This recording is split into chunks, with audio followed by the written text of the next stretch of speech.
நம்ம சம்பாதிக்கிறதே கம்மியாக தான், வாடகைக்கு எதுவுமே கரெக்டாக இருக்குது, நான் எப்படி ஸ்டூடியோலாம் கட்டி போவேன்?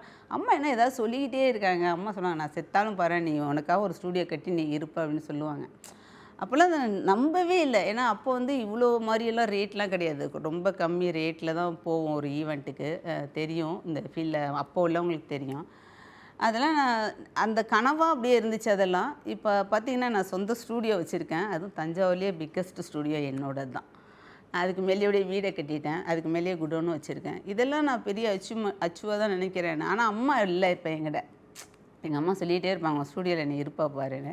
சொன்ன அம்மா இல்லை. ஆனால் அம்மா சொன்னது வந்து நான் பண்ணதே பெரிய ஒரு இதாக தான் நினைக்கிறேன். நான் சொந்த ஸ்டூடியோ வச்சுக்கிறதே எனக்கு பெரியது தான். நல்ல ஒரு இடத்துல, எந்த இடத்துல எனக்கு சின்னதாக ஒரு ஸ்டூடியோ கிடைக்குமான்னு தேடினேன். முன்னாடியெல்லாம் வாடகைக்கு இந்த இடத்துக்கு வந்துடுவோம் நம்ம. இப்போ ஓல்டு பஸ் ஸ்டாண்ட் இருக்குது, நியூ பஸ் ஸ்டாண்ட் இருக்குது. இப்போ நியூ பஸ் ஸ்டாண்ட் தான் இப்போ வளர போகிற இடமா இருந்துச்சு. அங்கே இருந்தால் நமக்கு நல்லா இருக்குமே, நாங்கள் வாடகைக்கு தேடிட்டு இருந்தோம்.